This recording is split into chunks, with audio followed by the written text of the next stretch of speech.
Halo cuy, para pecinta anime dimanapun kalian berada, selamat datang di channel Abang Vio. Di video kali ini gua mau ngelanjutin alur cerita anime Temple episode yang ke-7. Buat kalian yang belum nonton di episode sebelumnya, gua saranin kalian tonton terlebih dahulu agar alur ceritanya nyambung. Dan buat kalian yang udah, yuklah kita langsung gaskeun aja ke alur ceritanya. Tapi sebelum itu, jangan lupa siapkan kopi dan udud kalian, cari posisi enak buat nonton, dan inilah alur cerita anime Temple episode yang ke-7.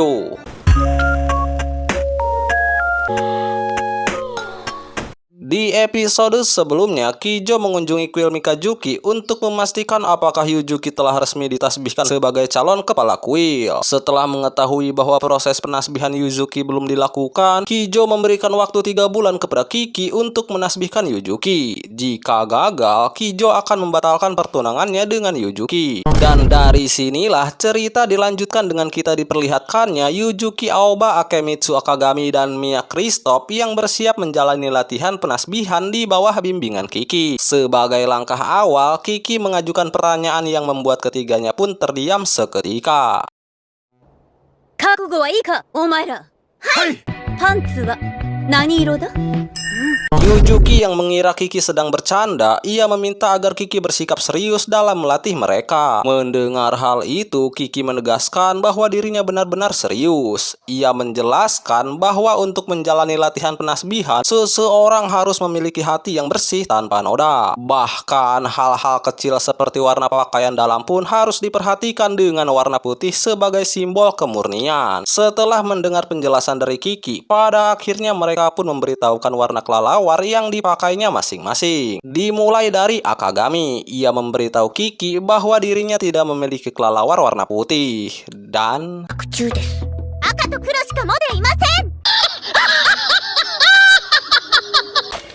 ya, meskipun mereka bertiga tidak memiliki kelelawar warna putih, Kiki tetap akan melatih mereka dengan syarat mereka bertiga harus melepas kelelawarnya. Mochiawase ga nai no ka?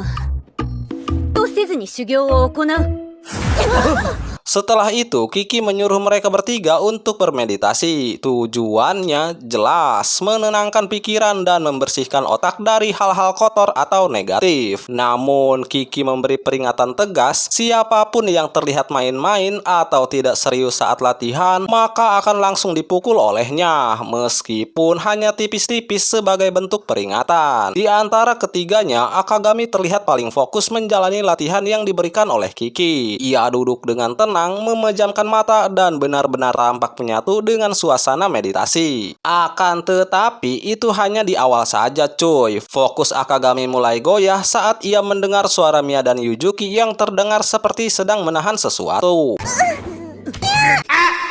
Dan ternyata mereka berdua baru saja dipukul tipis-tipis oleh Kiki karena ketahuan tidak serius. Karena adanya sedikit gangguan itu, konsentrasi Babang Akagami pun mulai pudar. Dari yang tadinya tenang, pikirannya mulai melayang-layang dan latihan pun jadi terasa semakin berat. Sehingga Akagami yang sudah tidak tahan, kesadarannya pun mulai pudar dan pada akhirnya pingsan di tempat itu.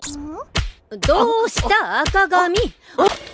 Setelah sesi meditasi selesai, Kiki memberikan latihan berikutnya kepada mereka bertiga. Kali ini mereka diminta menyalin isi sebuah buku dengan menulisnya menggunakan kuas. Latihan ini bukan sekedar menyalin tulisan, tapi juga melatih ketelitian, kesabaran, dan ketenangan. Saat Kiki melihat hasil tulisan Akagami, ia tampak cukup terkesan. Hal itu disebabkan karena tulisan tangan Akagami sangat rapi dan indah. Kiki pun memujinya sambil berkata, tulisan yang bagus juga merupakan salah satu kelebihan penting untuk menjadi kepala biksu. Sebelum pergi, Kiki berpesan kepada mereka agar menulis dengan teliti dan penuh konsentrasi. Akan tetapi, karena tulisan Akagami jauh lebih baik dibanding yang lain, Kiki pun memberikan satu tugas tambahan kepadanya. Kiki meminta Akagami untuk mengajari Yuzuki menulis menggunakan kuas agar tulisannya terlihat bagus. Dan entah sial atau beruntung, ketika Akagami hendak mengajari Yuzuki, ia tak sengaja melihat balon udara yang sangat bersih,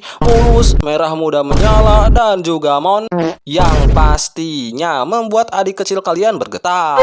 Akagami yang merasa panik karena takut nafsu duniawinya kumat lagi, ia tak sengaja menumpahkan tinta hitam hingga terjatuh. Sehingga Mia yang melihat hal itu berniat untuk membantu Akagami membersihkan tinta itu dari adik kecilnya. Akan tetapi tiba-tiba saja di malam harinya, latihan terus berlanjut. Kali ini, Kiki meminta mereka untuk tidur di atas tikar tatami. Pada awalnya, Yujuki ingin memprotes karena tikarnya berdempetan dengan milik Akagami. Namun, sayangnya, sebelum sempat mengutarakan keberatannya, Kiki sudah pergi dari tempat itu. Sehingga, mau tidak mau, Yujuki pun harus menerima keadaan. Dan akhirnya, mereka bertiga melanjutkan latihan sesuai instruksi. Sementara itu, Kiki tengah memikirkan perkataan Kijo. Sebelumnya, Kiki sempat menanyakan apa rencana Kijo karena ingin segera menasbihkan Yujuki. Namun, Kijo menjelaskan bahwa 3 bulan lagi akan diadakan rapat internal mengenai urusan kuil. Ia juga menegaskan bahwa keputusan tersebut berasal dari para atasan. Sebelum pergi, Kijo meminta Kiki agar bisa menjaga pertunangannya dengan Yujuki. Hal itu disebabkan karena Kijo tidak ingin pertunangannya menjadi sia-sia. Lanjut. Keesokan harinya, Kiki memberikan latihan spesial kepada Akagami, Yujuki, dan juga Mia sebagai hadiah karena mereka bertiga telah berhasil melewati latihan sebelumnya. Namun kali ini latihannya cukup unik. Kiki menyuruh mereka bertiga berlatih dalam sauna. Tujuannya adalah agar mereka bisa belajar mengendalikan hawa nafsu dalam kondisi yang panas dan penuh godaan. Awalnya semuanya berjalan lancar. Akagami terlihat tenang dan fokus. Namun tak lama kemudian, pikirannya mulai terganggu. Bayangan tentang Mia dan Yujuki yang berada bersamanya di sauna mulai mengusik pikirannya. Saat Akagami mengusap keringat di wajahnya, tanpa sengaja tangannya menyentuh tangan Yujuki, hingga membuat keduanya pun langsung terkejut. Dalam kepanikan, Akagami buru-buru menarik tangannya, tapi justru tanpa sengaja malah menyenggol Mia yang duduk di sebelahnya. Situasi itu membuat suasana jadi canggung. Mia dan Yujuki pun tersipu malu dibuatnya. Sementara Akagami hanya bisa terdiam karena kebingungan harus berkata apa. Akagami?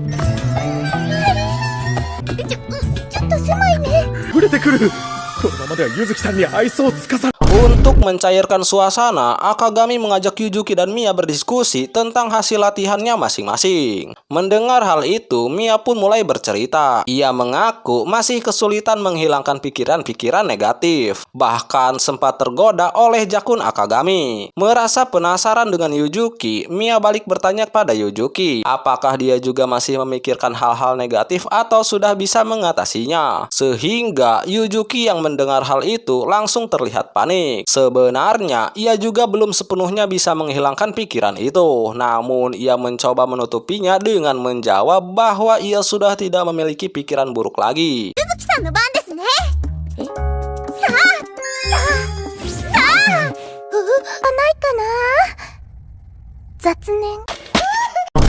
Setelah merasa latihan mereka berjalan lancar, Akagami, Mia, dan Yujuki segera pergi untuk melapor kepada Kiki. Dengan percaya diri, Akagami mengaku bahwa ia masih merasakan pikiran-pikiran buruk dengan jelas. Begitu juga dengan Mia. Ia mengatakan hal yang sama seperti Akagami. Mendengar itu, Kiki justru mengatakan bahwa itu sudah merupakan kemajuan. Namun, Kiki menambahkan, jika ada di antara mereka yang mengaku tidak memiliki pikiran buruk sama sekali, justru orang itulah yang paling mesum. Mendengar pernyataan itu, Akagami dan Mia langsung menoleh ke arah Yujuki secara bersamaan.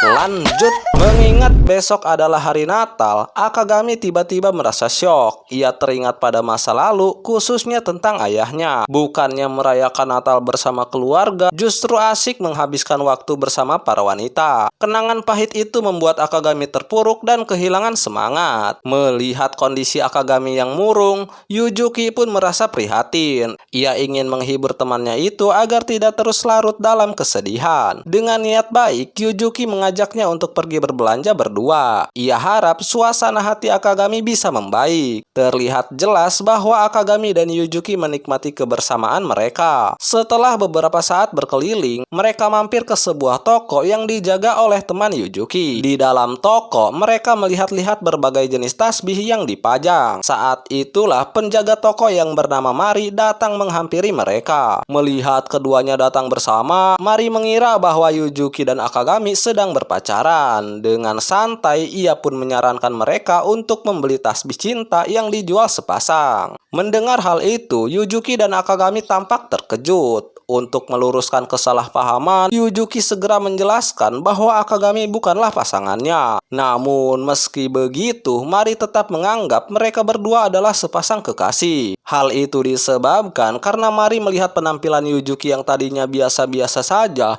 sekarang tampak begitu cantik karena merias diri. Yujuki yang tersipu malu, dengan cepat ia pun membeli tasbih sepasang itu kepada Mari. Setelah membeli barang-barang yang mereka butuhkan, Akagami dan Yujuki pun pergi dari toko itu. Yuzuki-san wa ore o genki zukeyou to. Sementara itu, di sisi lain, Sukuyo dan para penghuni kuil lainnya tengah membicarakan tentang Akagami. Sejak kedatangannya ke kuil Mikazuki, sikap mereka terhadapnya mulai berubah. Mereka semua merasa senang dengan kehadirannya dan sangat mengagumi kepribadiannya yang jujur dan apa adanya. Namun, berbeda dengan yang lain, Kagura tampak tidak sepenuhnya setuju. Setelah meninggalkan kerumunan yang sedang membicarakan Akagami dengan penuh kekaguman, Kagura justru berkata dengan nada dinginnya seperti ini. Dan alur cerita anime Temple episode yang ke-7 selesai. Jika kalian suka dengan videonya, jangan lupa like dan komentarnya ya coy.